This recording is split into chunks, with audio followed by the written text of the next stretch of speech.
ہیں، امت کو دین حق کی دعوت دی ہے، ان میں سے خطبات میں سے چونکہ یہ ماہ مبارک رجب المرجب ان مہینوں میں سے ہے جن میں زکوٰۃ کا تفصیلی نظام اللہ جل شانہ نے اپنے پیغمبر کی زبان سے امت مسلمہ کو عطا فرمایا کہ ان کے مالی امور، ان کی اخلاقی نوعیتیں اور ان کی اجتماعی اور سوشل لائف، ان تینوں کو اللہ جل شانہ نے جوڑ دیا۔ چوتھا عبادت کا پہلو، تو اللہ جل شانہ نے زکوٰۃ کے ایک حکم کے اندر کئی چیزوں کو جمع کر دیا۔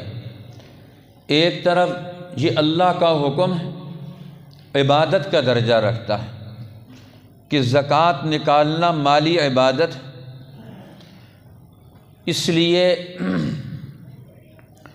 اس پر بھی توجہ ہونی چاہیے کہ ہم عبادت ادا کر رہے ہیں، اور عبادت میں ڈنڈی مارنا یہ اپنا نقصان کرنا ہے، اس میں کمی کرنا یہ اپنا نقصان کرنا ہے، اللہ کا کوئی نقصان نہیں۔ ہم سمجھتے ہیں ہم تھوڑی زکوٰۃ نکالیں گے، ہم کچھ مال بچا لیں گے، شاید اس سے مال بچ جائے، یہ تو عبادت ہے۔ عبادت میں نقص یہ انسان کی اپنی نقص اور کمی کی طرف اسے لے کر جائے، کل یہ آنے والے دنوں میں پچھتائے گا کہ میں نے اپنے اندر یہ عبادت کا نقص کیوں پیدا ہونے دیا۔ جب یہ کاملین کو دیکھے گا قیامت کے دن، ہر آدمی کا دینی اور ایمانی وجود یہ سامنے آئے گا، اس کا دینی اور ایمانی وجود وہ دنیا والوں کو بتائے گا کہ اس کے اندر انوار و برکات کتنے، اس کا اللہ کے نبیوں سے، پاک باز لوگوں سے، مقربین الہی سے کیا تعلق ہے، اس کا اللہ سے کیا تعلق اور نسبت ہے۔ قیامت کا دن ان سارے تعلقات کو اور ان نسبتوں کو کھولے گا، واضح کرے گا۔ اس لیے مولانا عبید اللہ سندھی فرماتے ہیں کہ قیامت کا دن یہ انسانیت کے ظہور کا دن ہے، ہر انسان وہ بالکل کھل کر سامنے آ جائے گا، سارے پردے اوپر سے ہٹ جائیں گے، اب انسان اصل انسانی شکل میں سامنے آئے گا۔ اب انسان اصل انسان کب بنتا ہے؟ جب یہ اللہ کی بندگی کرتا ہے، شیطانوں کی بندگی سے نکلتا ہے، نفس اور خواہشات کی بندگی سے نکلتا ہے، تو یہ اصل انسان بنتا ہے، وگرنہ تو پھر یہ کوئی دوسری چیز بنتا رہتا ہے اپنے اعمال اور اخلاق کے اعتبار سے۔ تو زکوٰۃ کے ذریعے سے اللہ جل شانہ ایک تو عبادت کا پہلو لے کر آئے کہ اس سے عبادت کا اظہار ہو، مال میں بھی عبادت کا اظہار ہو۔ دوسرا، مال جب خرچ کرے گا تو اس کے دل کے اندر سے مال کی محبت نکلے گی، اخلاق، برے اخلاق اس کے اندر سے نکلیں گے، اس کے اندر اخلاق حسنہ، حب الہی، یہ جذبہ پیدا ہوگا۔ اور تیسرے درجے میں یہ مالی امور، مالی معاملات، ان کی درستگی پیدا ہوتی ہے، اس کی طرف توجہ ہوتی ہے کہ ہم اپنے مالی معاملات کو شریعت کے تابع لے کر آئیں، اپنے مالی معاملات کو۔ زکوٰۃ کا یہ فریضہ ہمیں بتاتا ہے کہ یہ مال بھی اللہ کا ہے، یہ دنیا بھی اللہ کی ہے، یہ تم بھی اللہ کے ہو۔ اب مالی معاملات کو شیطان کے تابع مت جانے دینا۔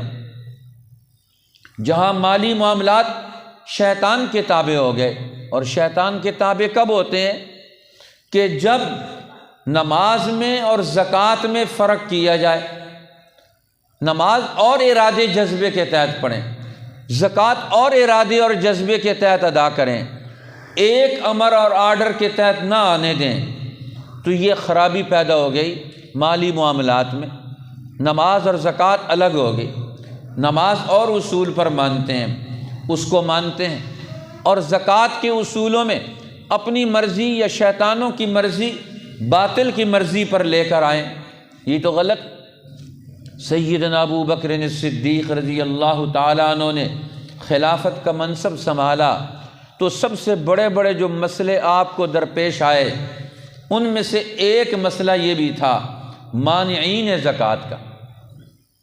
کچھ تو منکرین زکوٰۃ تھے، ہم زکوٰۃ ادا ہی نہیں کریں گے، کچھ لوگ مانعین زکوٰۃ تھے کہ ہم زکوٰۃ اپنی مرضی سے ادا کریں گے، ہم بیت المال میں اجتماعی نظم کے تحت، پورے قومی مالیاتی نظم کے تحت ہم زکوٰۃ نہیں ادا کریں گے۔ وہ کہتے تھے، ان کو مانعین زکوٰۃ کہتے کہ ہم زکوٰۃ اپنی مرضی کے مطابق، جہاں ہماری مرضی ہوگی وہاں ہم زکوٰۃ ادا کریں گے، جب مرضی ہوگی ہم زکوٰۃ ادا کریں گے۔ تو حضرت ابو بکر رضی اللہ تعالیٰ عنہ نے فیصلہ کیا کہ ان کے خلاف اقدام کیا جائے، ان کے خلاف جہاد کیا جائے۔ تو حضرت عمر رضی اللہ تعالیٰ عنہ جیسا آدمی بھی وہ آ کر سفارش کرتا ہے، امیر المومنین اس وقت اسلام خطرے میں ہے، مسلمانوں پر ہر طرف سے حملے ہیں، حکومت نہیں ہے، اور اگر یہ جو مانعین زکوٰۃ ہیں ان کو اگر فی الحال چھوڑ دیا جائے تو کوئی حرج نہیں لگتا مجھے بھی۔ حضرت ابو بکر رضی اللہ تعالیٰ عنہ نے انہیں ڈانٹ دیا۔ حضرت عمر، ہر ایک اپنا مقام ہوتا ہے، میں اور آپ نہیں کر سکتے، یہ ان کا اپنا مقام تھا اور وہ دین کی حمایت میں اس وقت بات کر رہے تھے، اس لیے فرمایا، پہلا جملہ تو یہ فرمایا عمر جبار فی الجاہلیت وخوار فی الاسلام، جاہلیت میں تو تم بڑے زبردست تھے اور اب اسلام کے اندر آ کر اب اسلام کو چھوڑنے والوں کے لیے نرمی دکھاتے ہو۔ حکمت کا پہلو بھی ضروری ہوتا ہے، اس کا موقع بھی دیکھا جائے گا، لیکن یہ خلیفہ وقت کا، حاکم وقت کا اور عالم مدبر کا، فقیہ امت کا یہ مسئلہ ہے کہ کس مسئلے پر کون سا اقدام کرنا ہے۔ فرمایا اب تم نرمی دکھانا چاہتے ہو، فرمایا نہیں ہو سکتا۔ پھر یہ دو باتیں ارشاد فرمائی، تاریخ اسلام میں آب زر سے لکھے جانے کے قابل ہیں۔ پہلی بات تو یہ ارشاد فرمائی، واللہ قد تم الدین وانقطع الوحی اینقص وانا حی، اللہ کی قسم دین مکمل ہو گیا، وحی کے آنے کا سلسلہ بند ہو گیا، اب دین نامکمل کرنے کی کوشش کی جائے، اس کو ناقص کرنے کی کوشش کی جائے اور ابو بکر بھی زندہ رہے، یہ دونوں چیزیں جمع نہیں ہو سکتی۔ دین بھی کم ہو جائے اور ابو بکر بھی زندہ رہے، ورنہ ہاں میں نہیں ہوں گا، پھر پیچھے تمہارا کام ہے، جو مرضی دیکھو، اب میری موجودگی میں ہم دین میں کمی نہیں آنے دیں گے۔ اور پھر تیسرا اصول سمجھایا، دیکھو ایک ہی وقت میں یہ ہے دین کی بصیرت، قوم کے حالات اور دین کے اہم ترین مسائل، ان کو کیسے محفوظ رکھنا، کیسے قائم کرنا ہے، یہ اسوہ چھوڑ کر گئے حضرات خلفائے راشدین۔ اور بالخصوص پہلا دور سب سے زیادہ مشکلات کا اور سب سے زیادہ اہمیت کا ہے۔ اور پھر تیسرا اصول سمجھایا، واللہ من فرق بین الصلاۃ والزکاۃ فقد کفر، اللہ کی قسم جس نے نماز اور زکوٰۃ میں تفریق کر دی، کہتا ہے نماز آپ کے پیچھے پڑھیں گے، زکوٰۃ اپنی مرضی سے ادا کریں گے، وہ تو دائرہ اسلام سے نکل گیا، وہ تو کفر کی راہ پر چل کھڑے۔ اسلام تو اجتماعیت کا دین ہے، مالی معاملات اور عبادت اور دین، ان سب کو جمع کرنے کا نام دین ہے، اور ان میں اپنی مرضی پیدا کرنا یہ تو شیطانیت ہے۔ عبادت اللہ کی کریں گے، مالی معاملات شیطانوں کی مرضی کے مطابق چلائیں گے۔ زکوٰۃ کا مسئلہ کیا ہے؟ زکوٰۃ کا حکم اسی لیے ہے کہ مالی معاملات بھی اللہ کے حکم پر چلیں، یہ بھی میری اور آپ کی مرضی نہیں چلے گی۔ ایک صحابی رسول آئے، یا رسول اللہ میں اسلام قبول کرنا چاہتا ہوں، آپ کے ہاتھ پر بیعت کرنا چاہتا ہوں۔ ہاتھ بڑھائیے۔ آپ نے ہاتھ بڑھایا، اتنی دیر میں انہیں کوئی بات یاد آ گئی تو انہوں نے ہاتھ پیچھے کر لیا۔ تو رسول اللہ نے پوچھا کہ ابھی تو تم کہہ رہے تھے ہاتھ بڑھائیے میں اسلام قبول کرنا چاہتا ہوں، اور ابھی تم نے ہاتھ پیچھے کھینچ لیا، کیا مسئلہ ہو گیا؟ کہنے لگے اسلام قبول کرنے کے لیے اشترط، شرط لگانا چاہتا ہوں۔ آپ نے فرمایا پوچھو، بتاؤ تم کیا شرط لگانا چاہتے ہو؟ کہنے اسلام قبول کروں گا، دو کام نہیں کروں گا، ایک دین حق کے غلبے کے لیے جہاد نہیں کروں گا، اور دوسرا زکوٰۃ نہیں ادا کروں گا۔ دو کام نہیں کروں گا، باقی جو کہیں گے وہ کروں گا۔ تو آپ نے فرمایا میں نے بھی ہاتھ پیچھے کھینچ لیا کہ جس دین کے اندر یہ دو چیزیں نہ تو وہ دین کون سا ہے پھر؟ جس دین میں جہاد نہیں، دین کو غالب کرنا نہیں ہے، سیاسی طور پر، معاشی طور پر، قانونی طور پر، یہ دین کے جہاد کا مطلب ہے دین کو تین طریقوں سے غالب کرنا۔ سیاسی اعتبار سے حکومت دین کی ہونی چاہیے، قانون دین کا ہونا چاہیے، معاشی نظام دین کا ہونا چاہیے۔ دین کے غلبے کا واضح مطلب یہی ہے، دو ٹوک مطلب جو امام شافعی بھی بیان کرتے، امام مالک بھی بیان کرتے، امام احمد ابن حنبل بھی بیان کرتے، امام ابو حنیفہ بھی بیان کرتے، اور سارے فقہا بیان کرتے، سارے محدثین بیان کرتے۔ اور اس نے کہا زکوٰۃ نہیں ادا کروں گا، تو آپ نے فرمایا جس اسلام میں جہاد نہیں، جس اسلام میں زکوٰۃ نہیں، تو وہ دونوں، وہ دین کیسا ہے؟ وہ کہنے لگا یا رسول اللہ میں بزدل ہوں، اس لیے جہاد میں جاؤں گا، دوسرے بھی بھاگ جائیں گے میری وجہ سے۔ اور میں نہیں، ایمان اور بزدلی دونوں ایک جگہ جمع نہیں ہو سکتے۔ جس نے کلمہ پڑھ لیا وہ کیسے بزدل ہو سکتا؟ وہ تو نیچرلی طبعی طور پر بہادر ہے۔ جس نے کلمہ پڑھ لیا وہ اللہ کے سوا کسی اور سے کیوں ڈرے گا؟ وہ کسی اور سے پوچھ کر کیوں رائے دے گا؟ جس نے کلمہ پڑھ لیا، ایمان اور بزدلی دونوں ایک دل میں جمع نہیں ہو سکتے۔ کلمہ پڑھے گا، بزدلی اندر سے رخصت۔ کہنے لگا یا رسول اللہ زکوٰۃ نہیں دوں گا، اس کا مطلب میرے پاس پیسے ہی نہیں، مال ہی نہیں۔ فرمایا مال نہ ہونا اور چیز ہے، زکوٰۃ پر ایمان ہی نہ رکھنا یہ تو اور چیز ہے۔ تم تو اسلام قبول کرنے کے وقت ہی کہہ رہے ہو زکوٰۃ نہیں دوں گا، اس سے تو پتہ چلتا ہے زکوٰۃ کے فریضے کا انکار ہو رہا ہے۔ زکوٰۃ کی ادائیگی اور چیز ہے، زکوٰۃ پر ایمان اور اس کو ماننا، ایمان اور علم کے درجے میں اسے قبول کرنا، یہ تو ہر مسلمان پر فرض ہے، چاہے اس کے پاس مال ہے یا نہیں ہے، وہ زکوٰۃ کو اللہ کا حکم فرض سمجھے گا، اس لیے اس میں چھوٹ کوئی نہیں۔ یہ زکوٰۃ کی فرضیت ماننا، اس پر ایمان لانا یہ ضروری ہے، لیکن زکوٰۃ کی عملاً ادائیگی اسی وقت ہوگی جب کوئی آدمی مال کی وہ شرائط پوری کرے گا تو پھر زکوٰۃ ادا کرے گا۔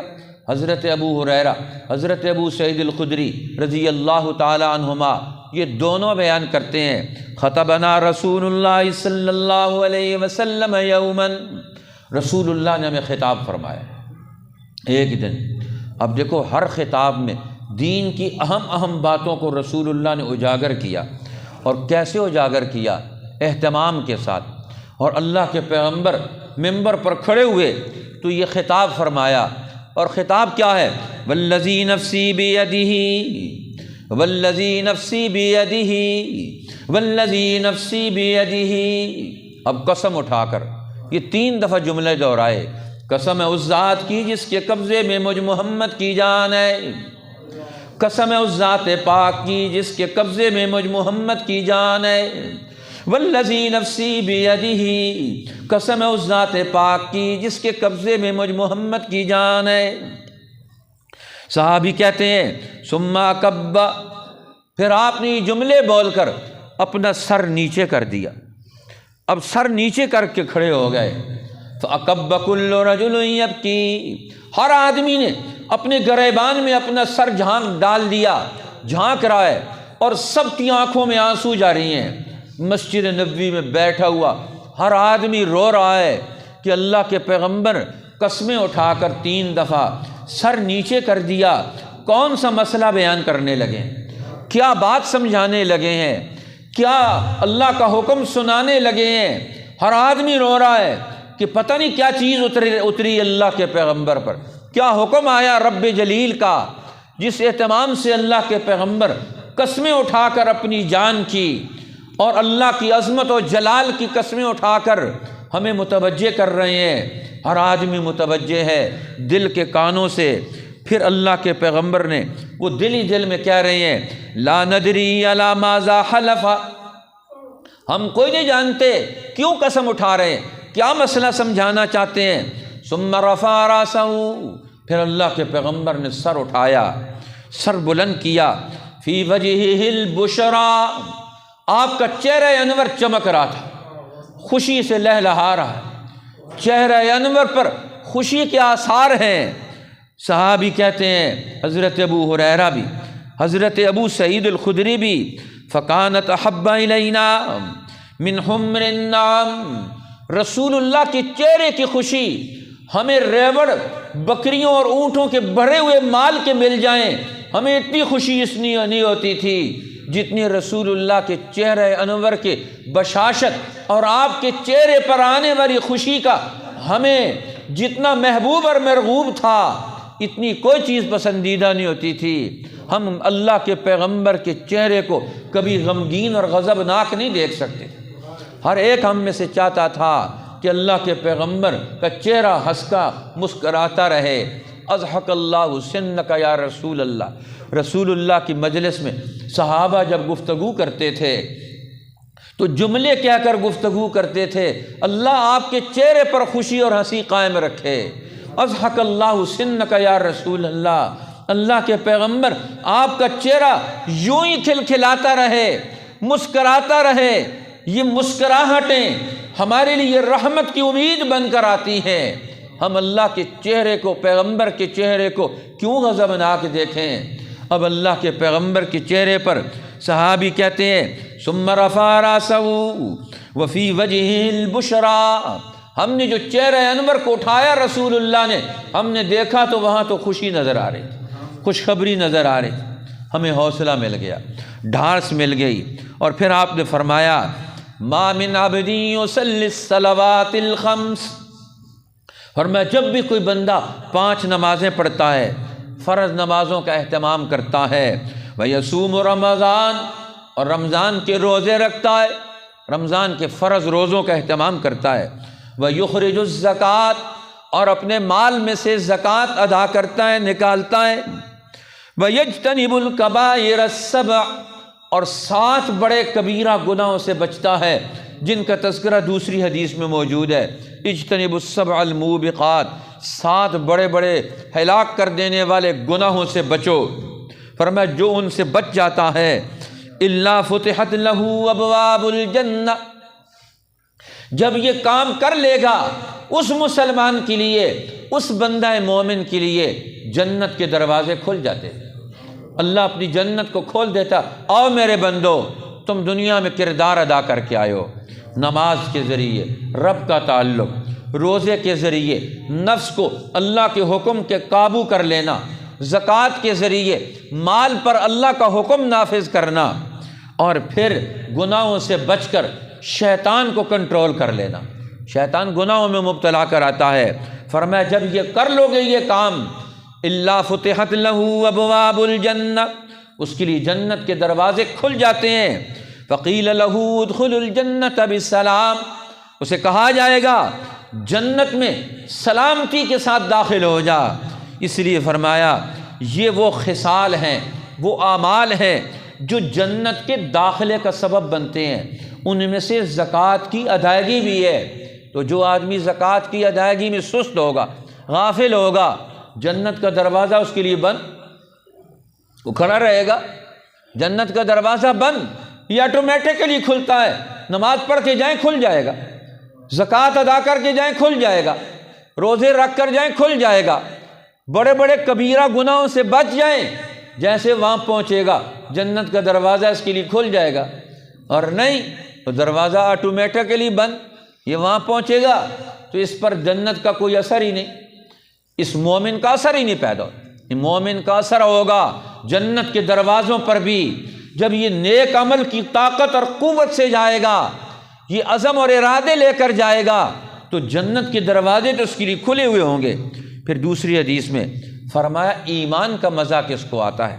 رسول اللہ نے فرمایا، عبداللہ ابن معاویہ الغازری بیان کرتے ہیں، رسول اللہ نے فرمایا ثلاث من فعلہن فقد طعم طعم الایمان، 3 کام وہ ہیں جس نے یہ کر لیے اس نے ایمان کا مزہ چکھ لیا، اس کو ایمان کا ٹیسٹ آ گیا۔ آج ہم کھاتے ہیں سیب کھائیں تو سیب کا ٹیسٹ نہ آئے، کڑوا ہے، مالٹا کھائیں تو کڑوا ہے، شہد پئیں تو کڑوا ہے، روٹی کھائیں تو کڑوی ہے، ٹیسٹ نہیں آ رہا۔ ڈاکٹر حکیم کے پاس ہمارے پاس لوگ آتے ہیں، ہم پوچھتے ہیں زبان کا ذائقہ کیسا ہے، تو اب یہ زبان کا ذائقہ نہیں آ رہا، تو پتہ چلا کہ اندر کی ساری قوتیں بگڑ گئیں، ہاضمے کی ساری قوتیں بگڑ گئیں، سانس کے پھیپھڑوں کا نظام بگڑ گیا، دل کا نظام بگڑ گیا، جگر اور ہاضمے کا نظام تباہ ہو گیا، اسی لیے تو ٹیسٹ چلا گیا۔ ٹیسٹ کیا ہے؟ یہ تمیز ہے، یہ معرفت ہے، یہ پہچان ہے انسان کی۔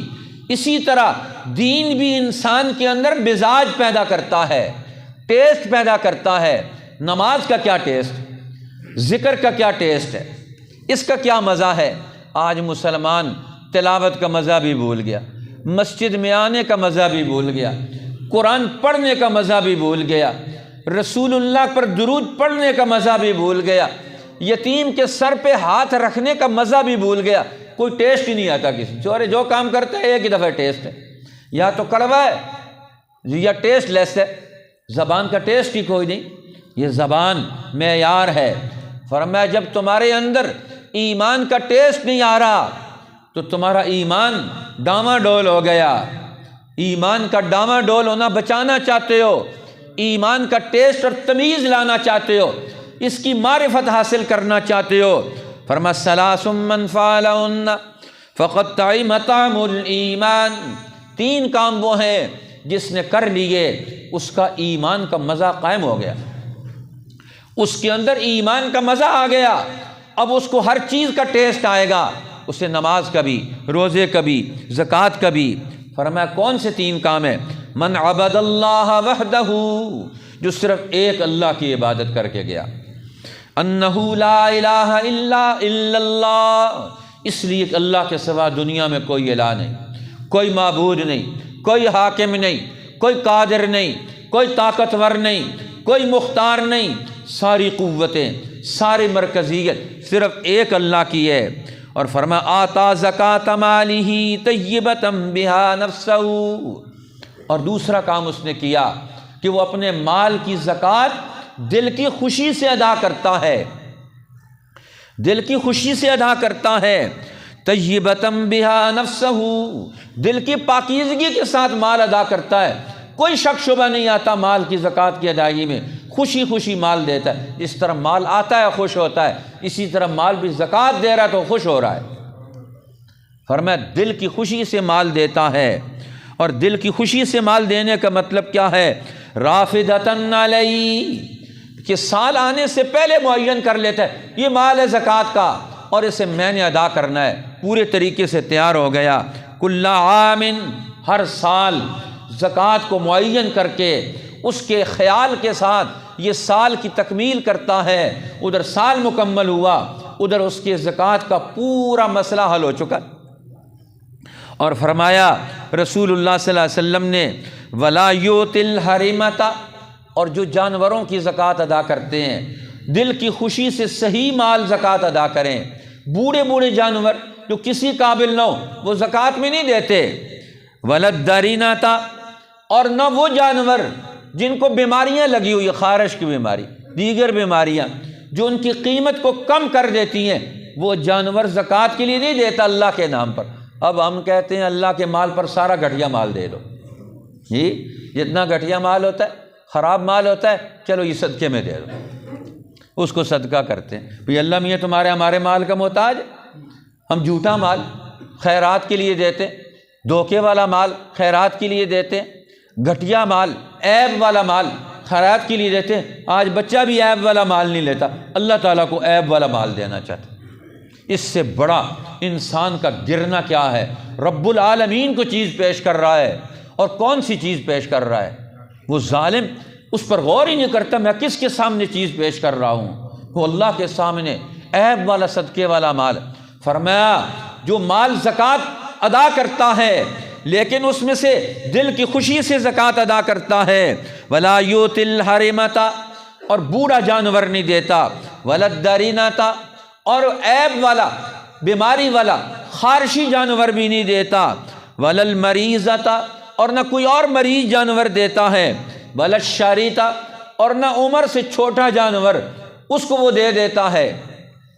اسی طرح فرمایا ولا اللئیمۃ، اور نہ بخیل جانور جو دودھ نہ دے، دودھ وہ کھینچ کے رکھ لے، وہ کہتا ہے چلو یہ زکوٰۃ کے طور پر دے دو، جس میں عیب نکلے وہ وہاں دے دیتا ہے۔ فرمایا اس کو تو ایمان کا ذائقہ کبھی بھی نہیں آئے گا۔ جو ایسے گھٹیا مال کی زکوٰۃ ادا کرتا ہے اللہ کے لیے، اللہ کہتا ہے میں ایمان کا ذائقہ چھین لوں گا تجھ سے، تو ایسے غلط مال سے زکوٰۃ ادا کرے گا، دل کی تنگی سے زکوٰۃ ادا کرے گا، خوشی خوشی زکوٰۃ میرے رب نے میرا مال قبول کر لیا، الحمدللہ، شکر ہے رب تو نے مجھے توفیق دے دی، تو نے مجھے 2 رکعت شکرانے کے ادا کرے، زکوٰۃ ادا کر۔ تو فرمایا کہ جو آدمی اس طرح زکوٰۃ ادا کرتا ہے، وَلَٰكِن مِّنْ أَوْسَطِ أَمْوَالِكُمْ، درمیانے درجے کا مال، اس میں سے زکوٰۃ ادا کرو، فَإِنَّ اللَّهَ لَمْ يَسْأَلْكُمْ خَيْرَهُ وَلَمْ يَأْمُرْكُمْ بِشَرِّهِ، اللہ تم سے بہترین مال بھی نہیں مانگتا اور گھٹیا مال بھی تمہیں حکم نہیں دیتا وہ دو، فرمایا درمیانے مال سے زکوٰۃ ادا کرو۔ اب دیکھو رسول اللہ نے کتنی خوبی سے زکوٰۃ کے مسئلوں کو بیان فرمایا، اور پھر ایک اور بھی حکم دیا، فرمایا حضرت عمرو بن شعیب اپنے والد سے اور اپنے دادا سے روایت کرتے ہیں کہ رسول اللہ نے فرمایا، خطبہ دیا، انہ خطب الناس فقال، لوگوں کو خطاب کیا، فرمایا الا من ولی یتیما، تو یتیم کا والی بن گیا، فرمایا یتیم کا مالی بن گیا، لہو مال، یتیم کا مال ہے تو کیا کرے، فلیتجر فی، اس کو تجارت میں لگائے، ولا یترک، اس کو چھوڑ نہ دے، حتی تاکلہ الصدقہ، یہاں تک کہ صدقہ اس کو کھا جائے، زکوٰۃ اسے کھا جائے۔ ہر سال زکوٰۃ یہ مال کا حق ہے، یتیم کا مال ہو، بچے کا مال ہو، بڑے کا مال ہو، زکوٰۃ تو ادا کرنی پڑے گی۔ حضرت عائشہ کے پاس ایک یتیم کے مال امانت کے طور پر رکھا، حضرت عائشہ رضی اللہ تعالی عنہا نے، مولانا حفظ الرحمن سہروی نے یہ واقعہ بھی لکھا اسلام کے اقتصادی نظام میں، مسلمان آج اسلام کا اقتصادی نظام بھی نہیں پڑھتے، انہوں نے لکھا کہ حضرت عائشہ نے اس کے مال کو تجارت میں لگایا کہ یتیم کا مال ختم نہ ہو جائے۔ حضرت عمر نے حکم دیا اپنے خلافت کے دوران، جن لوگوں کے پاس یتیم کا مال ہے فرمایا اس کو تجارت میں لگاؤ، جو تجارت کر رہے ہیں ان کو بتاؤ یتیم کے مال کی تجارت میں اس کا حصہ ڈالو اور کام تم کرو اور محنت میں مال اس کا واپس کرو۔ اب فرمایا اس کی حفاظت کرو، جو مسلمان ان کو اس پر قائل کیا اور اس پر کھڑا کیا کہ یتیم کے مال کو اپنی ساتھ تجارت میں شامل کر کے اس کے مال کی تجارت کرو تاکہ اس کا مال ختم نہ ہو جائے۔ اللہ جل شانہ ہمیں اپنے پیغمبر کی ان نصیحتوں کو قبول کرنے کی توفیق عطا فرمائے۔ وآخر دعوانا الحمدللہ۔